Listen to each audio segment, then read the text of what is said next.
So put them in airplane mode and completely off if you can. This show, it is the United States premiere of this show. It is called Sleuth Slayer. It's very fun, very cool. I'm very excited that our students picked it. It's a murder mystery. They've been working really hard. Oh my gosh, spotlights. So without further ado, Sleuth Slayer.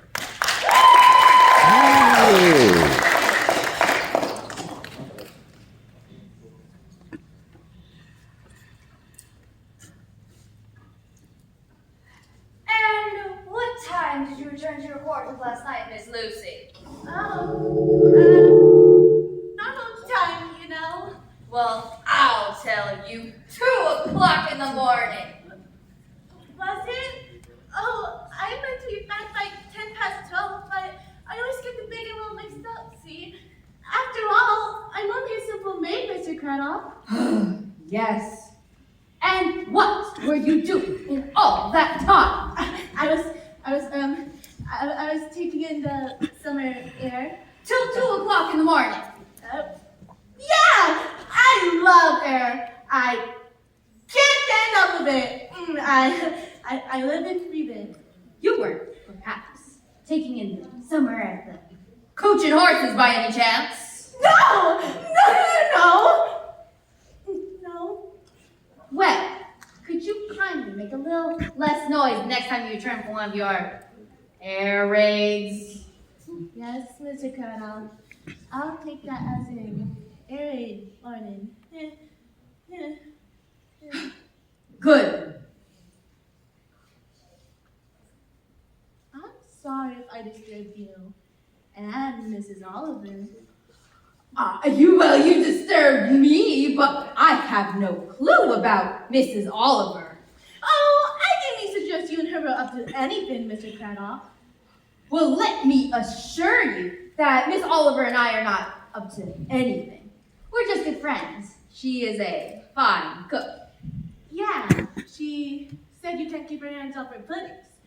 Said you've got an appetite like no man she's ever met. Oh, only for her cooking! That woman is a consummate culinary craftswoman of the highest magnitude. Oh, and I thought she just did the cooking. Who's that now? Lord Carney didn't say anything about visitors, did he? No, he didn't! Maybe Mrs. Oliver's been out of the house all night and forgot her keys, because it was her birthday yesterday. Weren't it, Mr. Craddock? Oh, yes, I believe so. Did you give her anything? What? Mrs. Oliver! Did you buy her a present? Oh, only a little trinket. That's nice. I'll tell you what, though. Mrs. Oliver knows how to enjoy herself. When she makes a trifle, you don't see her share again. I bet she was painted a town bed, white and blue with pink elephants last night. Probably got sozzled, full of silvershes. Just woke up. Still bound a cat's away. Miss Oliver was with me last night in the servants' quarters. In separate rooms, doing separate things, I mean.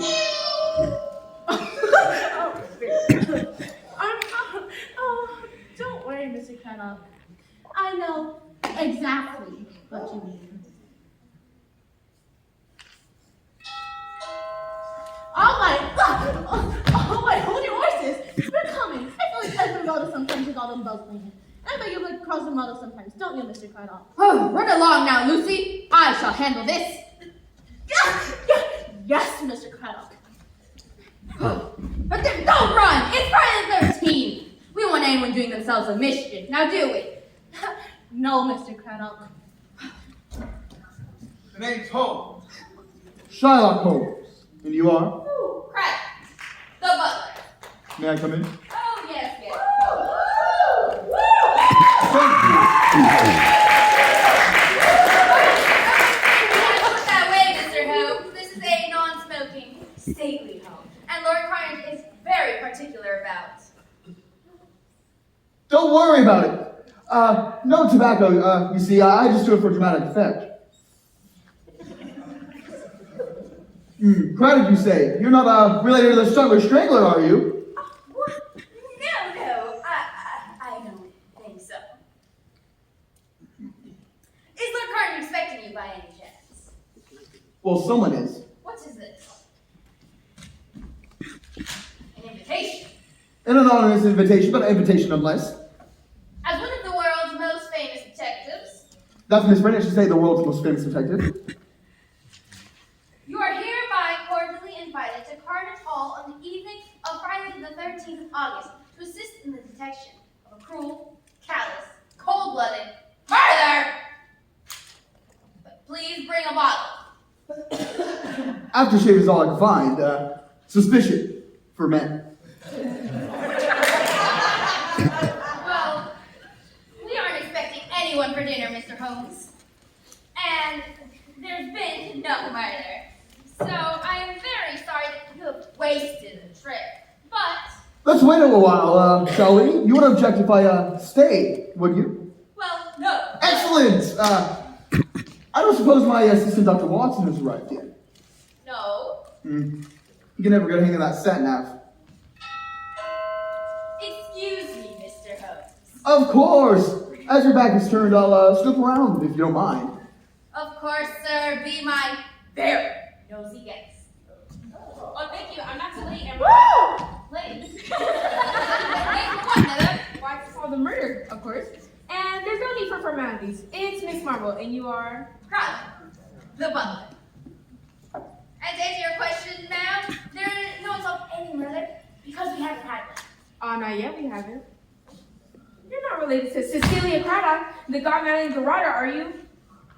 Such a shame. She was a sweet old lady, finishly good at crocheting. Yes, crochet and garroting. No, I've never heard of her.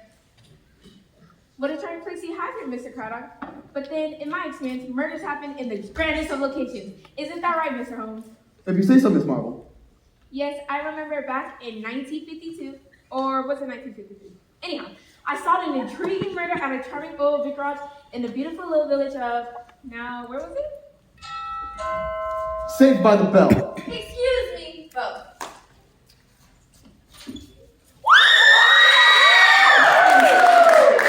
Voila! I am the famous Belgian detective, Hercule Poirot. You have no doubt heard of me and my amazing powers of deduction. Who do you say you were? Oh, come, Mr. Holmes. You know Monsieur Boy. He and I are distantly related. We share none. Miss Marvel, what an unexpected pleasure. I should have known a detective of your caliber would be joining us for dinner. And Sister, how's your Aunt Agatha? Oh, you know Aunt Agatha's still writing those dreadful detective novels of hers.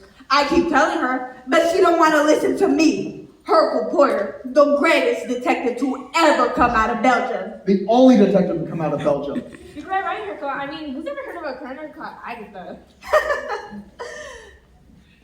And you, my good man, must be the butler. Monsieur, I see that your powers of deduction are on top form. Why, yes, monsieur. I'm Craddock, the butler. Craddock? Pardon me for asking, monsieur, but are you related to Cornelius Craddock, the Killmark not killer? No, I don't believe so. And what is this murder that has taken place? That's why I've been trying to tell everyone. There's been no murder. Oh, for heaven's sake, who is that now? There's only one way to find out, and that is to open the door. You don't say.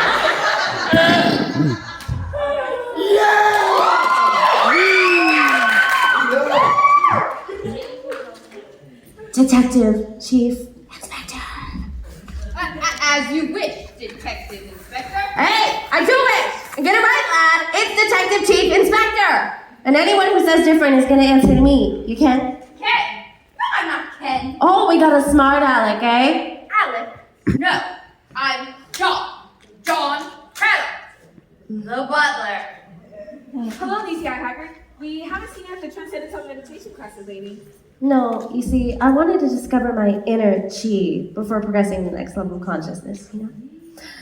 Craddock, you say your name was, eh?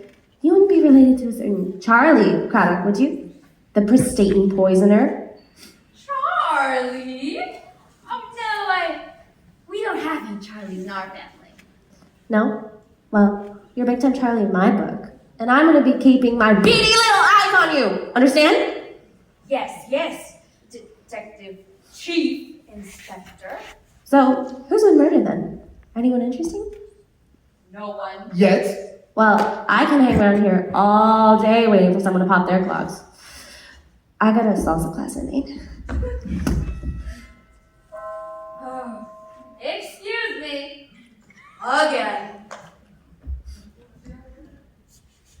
Okay, freeze! Freeze! Freeze one second. One more wisecrack out of you punk in your history, capiche? Oh dear. I could tell it's gonna be one of those things. See this? Yes, sir. It's a gun. Very impressive. This ain't just a gun. This is a 44 Magnum, the most powerful handgun in the world.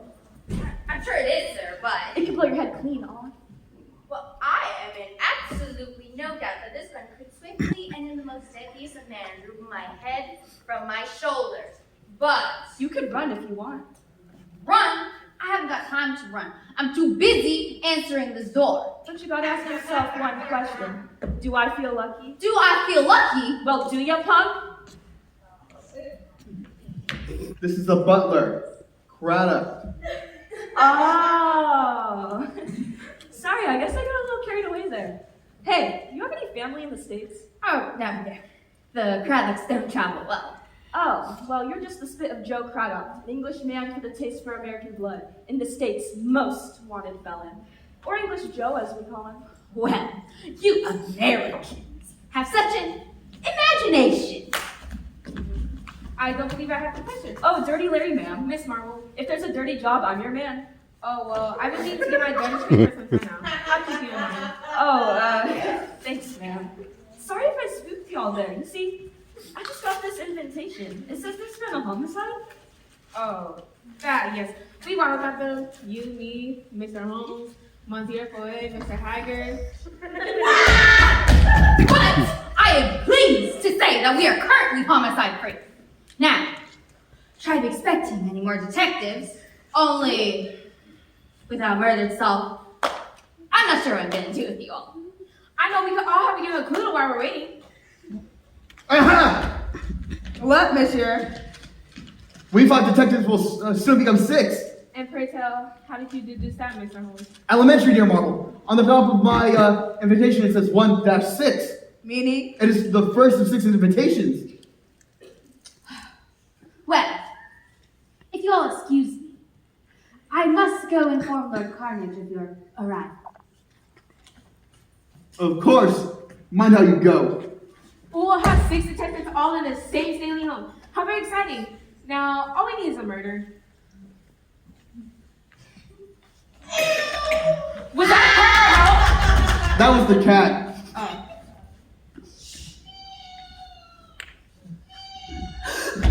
Two screams! I distinctly heard 2 bloody, curdling screams! And I heard the cat.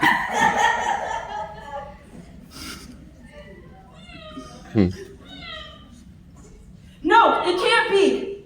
What, Larry? Sounded like 3 slugs from a Colt 45. Oh, for heaven's sakes. A murder in my garden! Oh, thank goodness for that. I said a murder, not a flaming picnic. Oh, how lovely. A good murder always gives me an appetite for dinner.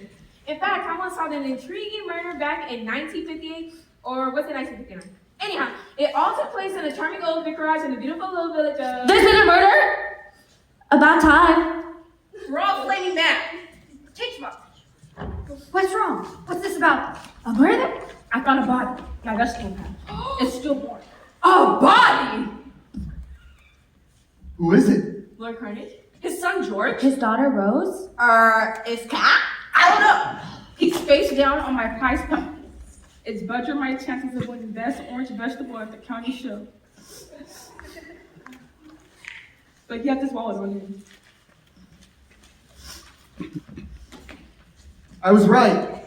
There were 6 detectives invited to dinner tonight. And our victim is number 6. Inspector Norris. Norris.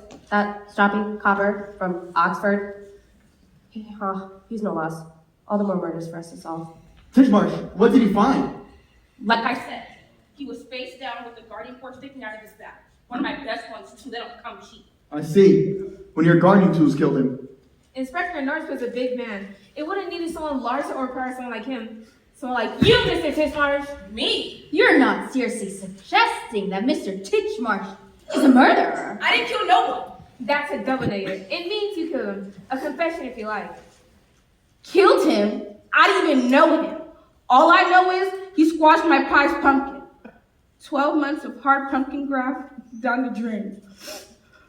My pert little pumpkin. There, Mr. Titchmarsh. Squashed a burglary. I know. They had so much to live for. You said. At least they were quick.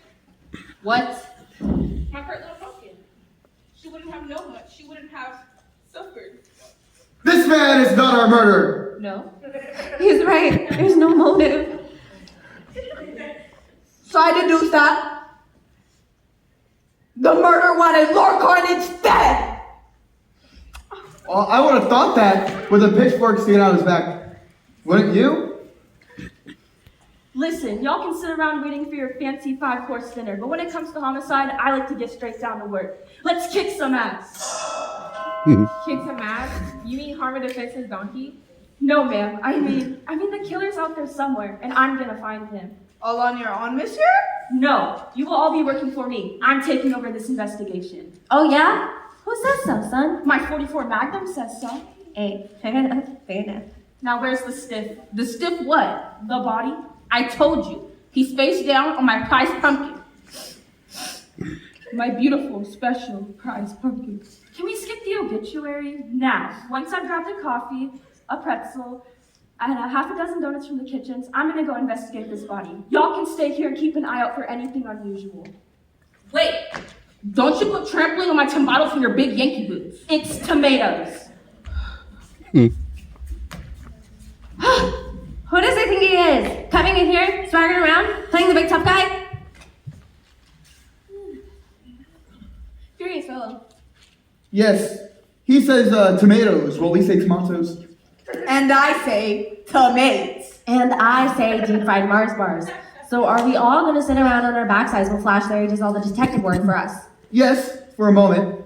But before we get back to the real detective work, I want to know what you have all found out about the staff here at Carnage Hall. The staff? Yes. With murder happening at a stately home, any detective worth their salt would have researched the staff. I did not research the staff. As I said,